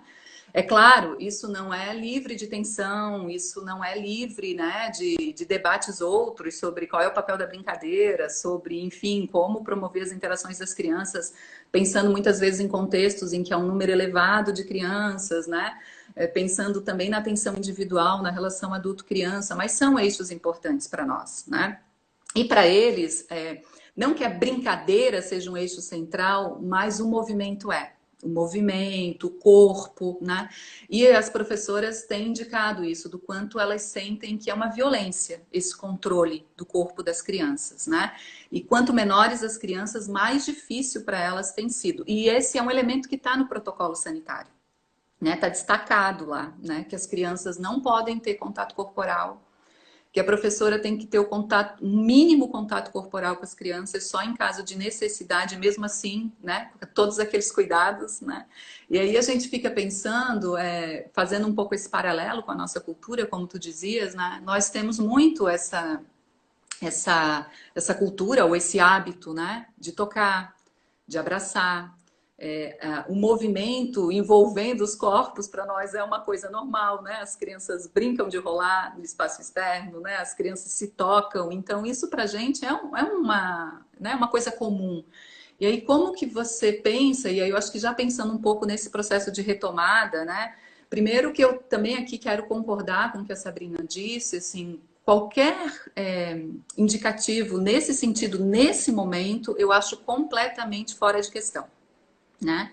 Se me perguntassem hoje, eu li há 2 semanas atrás uma proposta do Cinep do Paraná, que também tinha a ver um pouco nesse sentido que tu havias pontuado de já ir pensando um protocolo, mas lá ele já se tornou público, estava circulando, né? E quando eu li, eu entendo todas as questões que estão implicadas, né? Instituições de pequeno porte, obviamente que elas têm dificuldade de se manter se as famílias retiram as crianças, né? E aí tem muitas outras coisas que estão envolvidas e que por isso a gente não pode pensar só no micro, né? A gente tem que pensar como é que a gente mobiliza, por exemplo, o Ministério Público do Trabalho para vir, né, para esse diálogo, o Tribunal de Contas, enfim, como é que a gente pensa essas interlocuções. Mas, de qualquer modo, esse protocolo lá proposto pelo Cinep, né, falava num retorno imediato, né? E um retorno imediato, assim, do meu ponto de vista, a gente está chegando no pico da pandemia agora, né? A França voltou, para além do que eu já disse, né, de uma pressão do ponto de vista da União Europeia, uma pressão econômica, mas a França voltou porque ela já está fazendo um achatamento da curva, embora ainda existam casos, né? Mas ela já está num movimento que é um movimento de descendente. Então a gente já não está mais com a ascensão dos casos lá. Que não é o nosso caso. E não é. Que não é o Ao nosso contrário, caso. tá assim. Então, a primeira questão vamos partir do princípio que um retorno agora, efetivamente, é sequer cogitável, né? Acho que essa é uma primeira questão. Já que nós já iniciamos essa discussão sobre as perspectivas de retorno, que a gente possa fazer isso de uma forma intencional, planejada, de fato chamando os diferentes atores, né, para esse debate E talvez, pensando em algumas questões, no finalzinho da nossa conversa, tu falaste, né, antes de terminar a primeira parte, tu falaste sobre a questão da violência, né? Sobre a questão da exposição das crianças e das mulheres a situações que são situações efetivamente que as tira de um lugar público de proteção, né? Porque, querendo ou não, estar na instituição ou estar no seu trabalho fora de casa é um espaço público em que mas na França, eles criaram novos canais e eles ativaram vários canais de denúncia, e inclusive nos casos que eles já tinham registrados de violência, né, eles faziam um contato sistemático com essas residências, né, para saber se a mulher estava bem ou para saber se a criança estava bem. Então havia ali houve um movimento de monitoramento. E eles intensificaram muito, e foi muito mesmo, todos os canais de denúncia, fazendo propaganda em rádio, em TV, em internet. Então, eu acho que a gente precisa pensar também essa dimensão da proteção, né? Eu acho que a gente tem tido várias preocupações ao mesmo tempo, né? E que, para mim, são primordiais pensando nas condições de um país como o Brasil, que é pensar a provisão e a proteção, né? Não há dúvidas de que assim, alimentação para as crianças, alimentação para as famílias, né? Segurança alimentar e sanitária é fundamental, né? Que é e como nós na educação temos essa possibilidade do contato diário, né? Isso para nós facilita o diálogo com as famílias, que às vezes elas não sabem como buscar essa informação e a gente pode ser efetivamente um meio, né, dela acessar essa informação. Mas a gente também tem que fazer isso de forma compartilhada com os outros órgãos que têm essa incumbência, né? Que tem essa tarefa. Então, por exemplo, no caso da proteção das crianças, a gente precisa dialogar mais com a assistência social, com, né, o jurídico, o campo do direito. A gente precisa buscar outras formas também de garantir a segurança dessas crianças e a sua proteção, né? E que não exclusivamente, eu entendo que efetivamente é importante que a gente tenha esse espaço para as crianças, mas nesse momento esse espaço não pode ser garantido, né? A gente defende uma educação para as crianças de qualidade, que elas possam de fato usufruir daquilo que a educação prevê, né? A segurança, a proteção é uma dimensão, mas a gente vai precisar partilhar com outros órgãos e pensar quais são as ações efetivas. E isso pode ser feito agora, isso deve ser feito agora, né? E não num período posterior, né? Da mesma forma em relação à provisão, né? Assim, a segurança alimentar. Muitos municípios, né? Nós fizemos uma reunião no Paraná. Eu estou em Florianópolis agora, né? Tu tinha dito aí no Paraná, agora eu estou em Florianópolis. Mas eu acompanho muito de perto Santa Catarina e Paraná. No Paraná, a gente fez uma reunião do FEIPAR e chamou uma secretária de educação para discutir, de Piraquara, a Carla, que foi muito interessante de ouvi-la, porque ela colocou isso. A nossa primeira preocupação foi assegurar que as crianças tivessem o que comer, que elas estivessem bem. Tanto que até agora eles não instituíram nenhum tipo de atividade, nenhum tipo de reposição, eles têm mantido o diálogo com as famílias, né? Que é uma saída interessante, né? E que acho que a gente poderia pensar um pouco mais nessa perspectiva, né? Assegurar a provisão e a proteção e pensar nessa retomada. E eu acho que tem uma coisa na educação infantil que pra gente, não sei, para quem está habituado com o cotidiano da educação infantil é mais fácil visualizar isso. Muita gente fala que esse também é um discurso muito presente lá na França, né? Das perdas, né? Que as crianças vão regredir se ficarem muito tempo. Isso está lá nas entrelinhas do parecer do CNE, por exemplo, né? Exatamente. Dizendo que é um risco, que as crianças vão regredir no seu processo de desenvolvimento. Nós, na educação infantil, já estamos muito habituados a fazer processo de inserção das crianças, né? Todos os anos, ou seja, uma criança que chega nova durante o ano letivo, a gente planeja, a gente pensa como vai ser essa inserção, a gente dialoga com as famílias. Então, a gente já está habituado a fazer isso, né? O que a gente vai fazer é pensar nessa situação em específico, quais são os elementos que precisam ser considerados para além daqueles que a gente já domina e que a gente já tem debatido, né? Desde as pesquisas lá do grupo de Ribeirão Preto, né? Do Sindedi, que falavam do processo de adaptação, que traziam aqueles vídeos maravilhosos, né, que até hoje estão disponíveis, até o nosso diálogo um pouco mais recente, por exemplo, com a produção italiana, do norte da Itália, sobre isso, né, a gente tem evoluído muito nesse aspecto. Então, a gente não faz uma inserção da criança e da família de qualquer jeito. Ela sempre é cuidadosa, né, com todos os desafios que nós temos, quando a gente tem famílias que têm, né, jornadas de trabalho muito extensas, que às vezes é difícil acompanhar mais próximo, mas a gente tem discutido isso. Então, eu acho que é importante que a gente recupere. Eu tenho dito um pouco essas coisas. Escrevi um texto com uma amiga esses dias em que a gente colocou assim, bom, quais são as nossas certezas? Daí a gente falou, não, certeza não, né? Não dá para dizer que a gente tem certeza. Eu disse, não, mas a gente tem algumas certezas, sim, né? Eu acho que o nosso percurso na educação infantil já nos permite dizer que a gente tem algumas certezas. Então, assim, quais são essas certezas que a gente já tem, que a gente já construiu, que é aquilo que é o inegociável, né? Uma vez eu ouvi o Aristeu, lá do Rio de Janeiro, fazendo uma fala, e ele disse, há coisas na educação infantil que são inegociáveis. Então, assim, o que é o nosso inegociável? O que a gente não abre mão? Né? Vamos pensar sobre isso, vamos botar isso no papel, vamos discutir entre nós, com as famílias, com os profissionais, vamos contar mais para as famílias o que a gente faz com as crianças no cotidiano, né? Eu sempre digo que se a gente não tiver outros espaços de diálogo, as famílias ficam com uma imagem muito recortada do que a gente faz com as crianças, né? Que é o momento em que elas trazem as crianças e nos entregam, e geralmente é o momento em que a sala ou o movimento de acolhimento, né, ele é mais fluido, ou no final da tarde, né? Muitas vezes, ou no final da manhã, quando é parcial, enfim. Mas as famílias têm uma visão que é muito recortada do que a gente faz no cotidiano da educação infantil, né? E cada vez mais a gente tem dito da importância de contar para as famílias o que é uma jornada dentro da instituição, né? O que a gente faz com as crianças? Talvez se a gente começar a contar mais, e esse é o momento que a gente poderia fazer isso, né? Assim, ao invés de se preocupar em fazer tarefas para ocupar o tempo das crianças ou para cumprir calendário, a gente poderia pensar em como que a gente pode aproveitar esse tempo para socializar com as famílias, por exemplo, seja por e-mail ou por uma carta que se envie, não sei. Aí a gente tem que pensar, né? A cada contexto, pensar as possibilidades de contar um pouco o que a gente faz com as crianças, né? Porque daí também a gente vai ajudando esse outro que não está no contexto diário conosco a entender, assim, o que é essa dinâmica que não pode ser feita de qualquer jeito. Né? Quais são os Por que princípios? tu não vai ficar mandando trabalhinhos? Por que tu não vai Isso. ficar mandando recorte e cola? Porque o cotidiano da escola, da educação infantil, tem uma outra identidade. Até sobre isso, né, Ângela? Em muitos documentos do governo, dos conselhos estaduais, e alguns municipais que eu li, e de instituições paralelas, mas que a gente sabe que influenciam e tomam bastante, tem um valor decisório nos encaminhamentos do governo.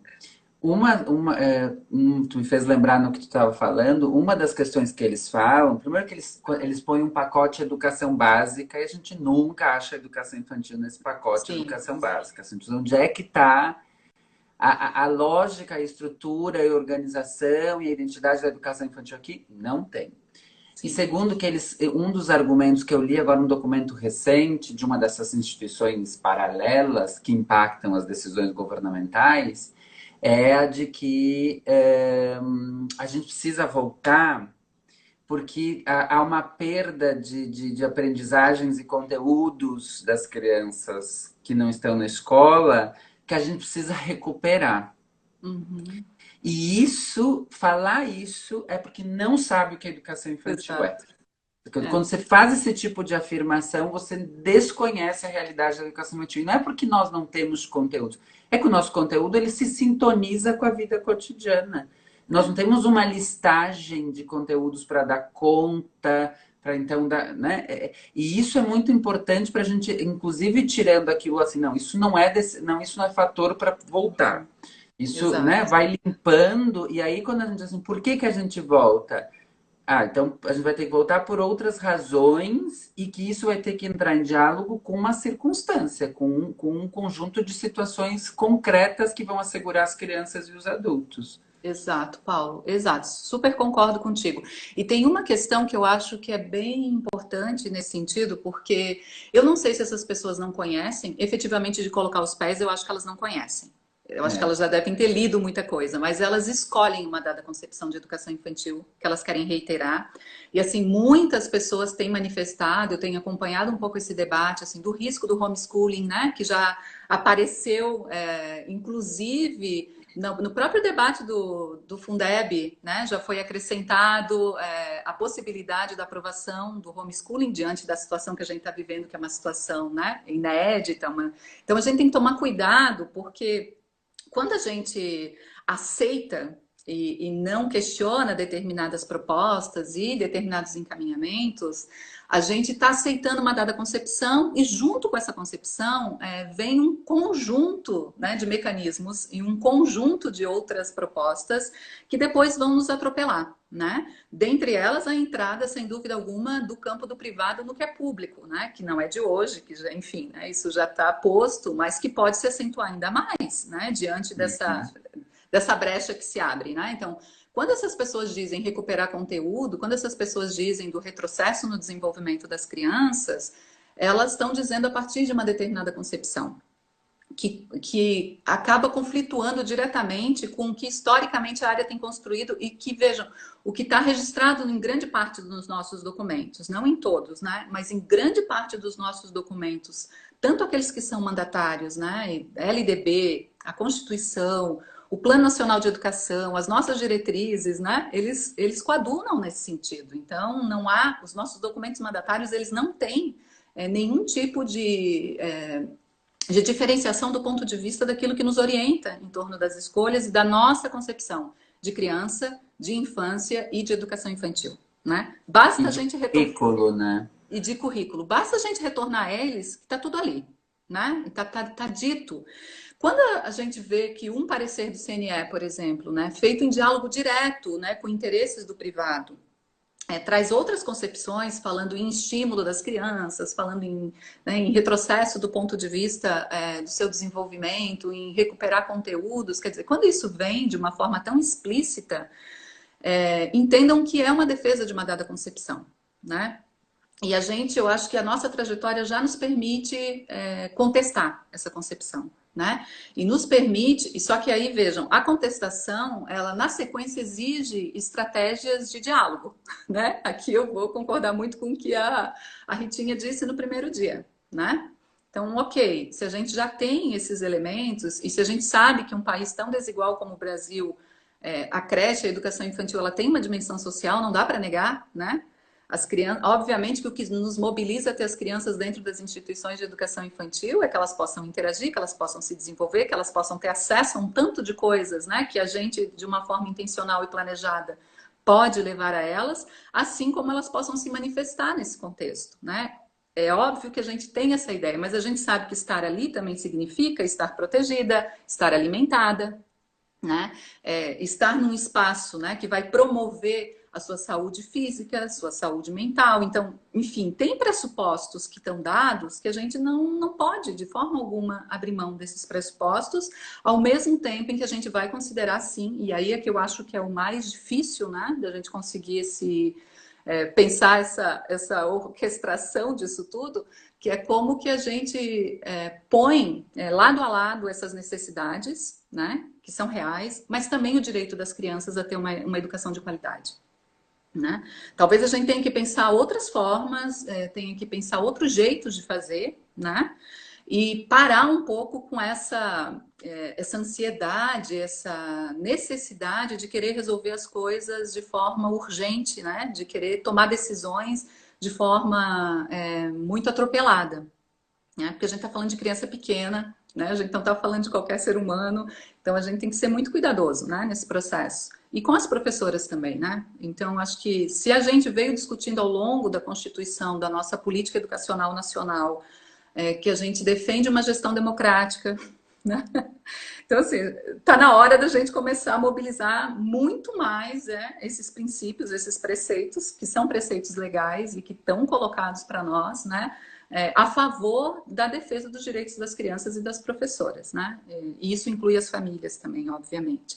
Só em relação à questão da proteção e da provisão, eu queria retomar uma questão que é em relação também às crianças que são público-alvo da educação especial, né? Antes a gente falou da questão da violência, porque aí também tem um outro elemento, esse é um dos elementos também centrais na França para a retomada das atividades, porque um argumento deles é que essas crianças estavam sem receber o atendimento especializado, né? De fato, tudo foi suspenso. né? E que seria importante para elas essa retomada. Então, eu acho que aqui tem uma outra frente para a gente pensar, né? Que aí seria no diálogo com as profissionais que atuam no atendimento especializado nos municípios, nas redes privadas, né?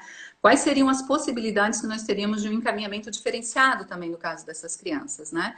Porque, sem dúvida alguma, esse texto que eu escrevi com essa amiga, com a Cida, foi sobre a questão do atendimento especializado, porque ela foi construindo com as famílias uma outra forma de relação para dar suporte, para dar continuidade, né? Porque tem casos que não dá simplesmente para suspender, né?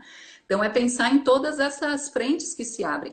O que a gente não pode é pegar um caso particular ou uma situação particular, né? E querer trazer essa situação como justificativa para uma retomada para todo, né, para todo o coletivo, né? Então, acho que a gente vai ter que ir olhando para essas particularidades e pensar em formas de organização que as considere, né, que não as deixe de fora, mas sem perder de vista a tríade ali que tem que ser de proteção, de provisão e de participação, né? Então, acho que todo mundo tem que ter direito a participar, a se manifestar e ajudar a construir aí uma proposta de retomada que seja coerente, né? Que não coloque as pessoas em risco, que proteja a vida das pessoas, né? Essencialmente isso, mas que proteja a vida, como na França tem sido o princípio básico deles, a proteção da vida, mas esbarrando, né, e sendo incoerente com formas de organização que não dá para a gente abrir mão na educação infantil, né? Paulo, diga lá. Vamos para o final, assim, o que tu gostaria de acrescentar como final disso tudo, assim? O que você, pela tua experiência, pela tua bagagem como pesquisadora da área, como militante da educação infantil e da tua experiência agora lá na França, que você viveu a experiência antecipada, assim, também, né, em sentido, em relação a gente. Que considerações você gostaria de fazer, assim, como aspectos finais ou de síntese? Então, acho que de tudo que eu disse, né, eu acho que está tudo muito estava tudo muito articulado em sentido à minha posição, né? Porque eu acho que eu fui descrevendo e já fui dizendo um pouco também sobre como eu Sim. vejo essas questões, né? Como eu leio essas questões. Assim, cada vez mais, Paulo, eu tenho pensado que a gente tinha que ter uma frente em defesa das crianças, sabe? E das infâncias. Esses dias eu estava conversando com uma colega e disse: vamos pensar em alguma coisa, né? Assim, numa frente, no sentido da gente ter canais em que a gente possa registrar o que está acontecendo com as crianças e pensar em formas também de encaminhar situações que exijam, né, alguma atuação mais emergente, mais incisiva. Porque eu fico sempre pensando, no Brasil, a gente tem, né, segundo aquele relatório lá do monitoramento do PNE, em 2000 os dados acho que são 2016, né? O relatório é 2018. A gente só tinha em atendimento 32% das crianças de 0 a 3 anos em creche, né? Então vejam, toda Não alternativa que chega também a faz 40. não chega a 40. Claro que quando a gente vai localmente, isso muda muito, né? É uma média nacional, e a média nacional escamoteia, porque esses dias conversando com um colega que trabalha com dados estatísticos, ele me disse, tem municípios brasileiros que são zerados em atendimento em creche. Zerado, não há, né? Ainda em rede pública, né? Então a gente tem desde isso, assim, município que não tem nenhum atendimento, até obviamente municípios que já passaram, inclusive, a meta prevista no PNE. Mas isso é para a gente pensar que, quando a gente pensa só do ponto de vista educacional, de uma política educacional de atendimento às crianças, a gente está deixando um tanto de criança de Tô fora. com o meu interfone. Vai lá. Bom, eu vou continuar falando aqui mesmo sem o Paulo estar aqui conosco, né? Então, quando a gente fala de uma política educacional, a gente acaba priorizando as crianças que são atendidas no âmbito da creche, né? Esses 32% do ponto de vista nacional, ou enfim, né? Essa diferenciação que vai ter aí em cada município. Isso significa que só o campo educacional não vai poder resolver, né, entre aspas, essa dimensão do atendimento das crianças. A gente efetivamente precisa de outras políticas, porque essas crianças que não estão na creche, né, Paulo? Ouvindo. Então, essas crianças que não estão na creche, elas estão sendo, obviamente que elas estão em algum lugar, sendo cuidadas por alguém, né, sendo atendidas por alguém, mas é um número muito elevado de crianças que está fora, né? É em torno de 7 milhões de crianças de 0 a 3 anos que não são atendidas em creche. Não é pouca coisa. Então, uma política só educacional não garante o direito dessas crianças. Por isso que a gente precisa pensar nessa política articulada, em que a educação é uma parte. É uma parte importante, mas é uma parte, né? Porque senão a gente Tirando, vai né, estar Angela, excluindo. Oi? que tirando, se esse cenário antes já era difícil, vai ficar pior. Vai ficar pior porque está fechando escolas, porque tem muitas famílias que estão diminuindo a renda e não vão ter como mais manter os seus filhos nas escolas privadas e vão migrar para o público que já não atende. Exato. Então, vai ficar mais complexo. Exato. A gente já não tinha, né, Paulo, uma situação favorável desse ponto de vista, né? Assim, quem estava dentro já não estava com todas as garantias da qualidade postas, né? A gente tem, para a educação infantil, a gente tem um problema seríssimo de financiamento. Pode Olha lá. continuar. Para a educação infantil, a gente tem um problema seríssimo de financiamento, né? A creche é o segmento que mais custa, né? E a gente sabe que no âmbito da distribuição dos recursos, nem sempre esses recursos são suficientes, tá aí todo o debate sobre o CAQUI e o CAC, né? Sobre a necessidade de a gente ter um custo aluno-qualidade que inclua, que diferencie, que tenha diferentes pesos, né? Para as diferentes necessidades. Creche é uma oferta que custa muito caro, né? Então, a gente também tem que estar atento a isso. A gente já não tem recurso suficiente. E a nossa perspectiva é de ter menos ainda, né? Os municípios estão no afogadilho. O município que não tem muita arrecadação, né? Nessa situação de crise econômica, obviamente que eles também vão ficar numa situação muito complicada, né? Então, Tem acho que que a gente tem lembrar que estar que muito... quem atende a educação infantil é o município, É o né? Que já município. está com o orçamento ali. Exato, Paulo. Exato. E o regime de colaboração, quer dizer, tem se tentado avançar nisso, mas é muito difícil porque também o governo federal não aponta, não apresenta nenhuma perspectiva de uma maior participação do governo federal, né, no financiamento, enfim, vai ficando cada vez mais complicado.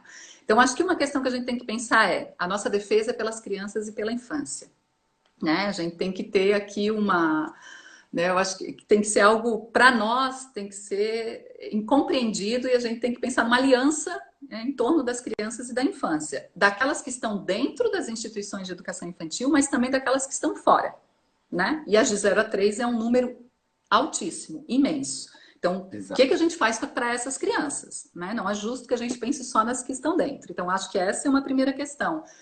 Urgente a gente pensar nas articulações locais, né? Então, assim, para quem está nos assistindo, independente de onde esteja, procure o fórum. Quase, assim, todos os estados têm fórum de educação infantil, o Distrito Federal também.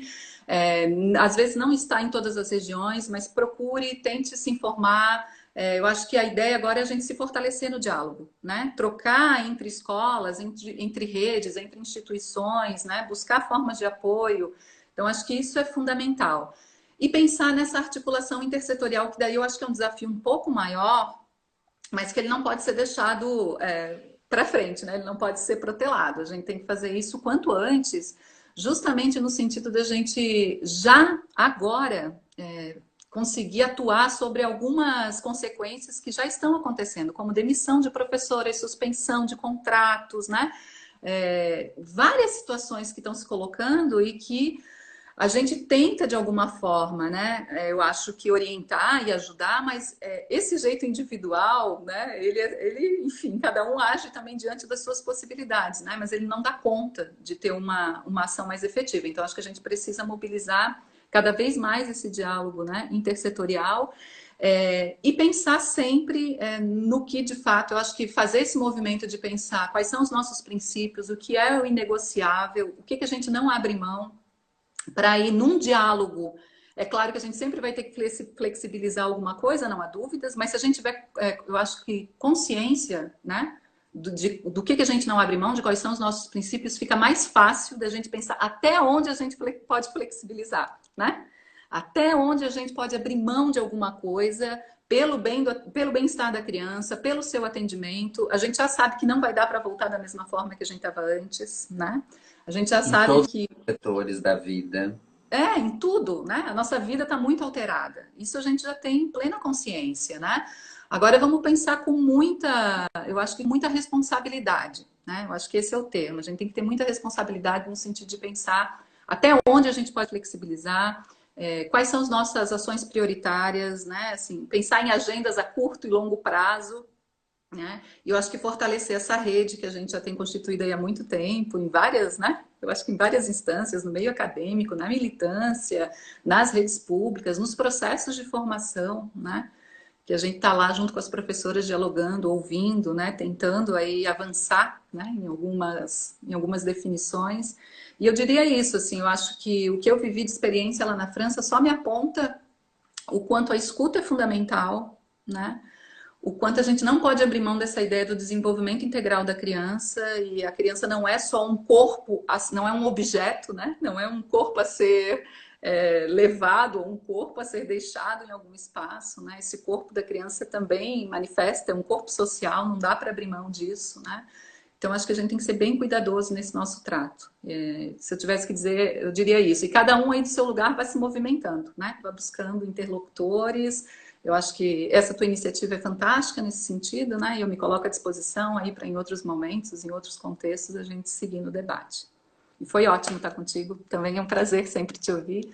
Tenho acompanhado bem de pertinho. Não dou conta de acompanhar tudo que tu fazes, obviamente. Eu acho que nem sei como é que tu dás conta de te Nem acompanhar. Mas, assim, te parabenizar mesmo, viu, Paulo? Assim, o movimento é muito bacana e super necessário.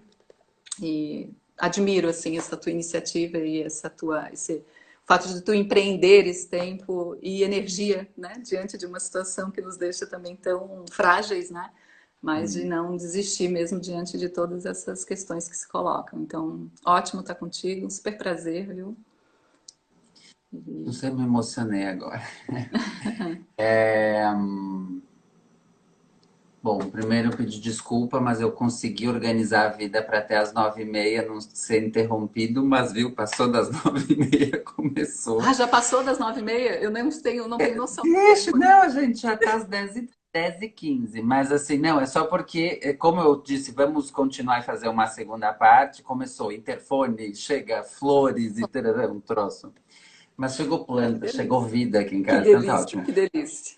Eu quero, assim, muito obrigado pela tua disponibilidade. Olha, acho que você falou uma coisa muito legal. Acho que a gente tem que pegar e fazer, mobilizar que as pessoas se deem conta do seu compromisso. Isso é que eu tenho mais chamado a atenção. A gente tem que assumir o nosso compromisso com as crianças. Não adianta só dizer as crianças são fofas, as crianças são legais, olha que lindo que as crianças fazem. Não. Agora é uma hora da gente se comprometer. Você falou uma coisa que está na minha lista das coisas muito potentes dessa semana, que é a gente tem que se preocupar com aquelas crianças que estavam na escola, na instituição educativa, e as que não estavam. O nosso Uhum. compromisso é com as crianças. Eu acho que isso é um ponto que também eu gostaria de destacar. Super obrigado, assim, foi uma delícia te escutar, bom saber que tu está de volta, que você está Sim, bem. sim. E eu também me coloco super à disposição, Angélica. O que Uhum. precisar, o que eu puder fazer, eu tô aí, tá bom? Tá bem, querido. Obrigadão. Seguimos juntos. Seguimos, pessoal. Obrigado para quem pôde continuar e assim que eu puder, vai para o YouTube. A Maíra está me ajudando, fofa. Ela pega e já baixa os vídeos e me manda Querida. e aí eu faço o upload no YouTube e assim que eu puder já disponibilizo. Então, vamos Beijinhos. lá. Um abração, beijão. Tchau, tchau.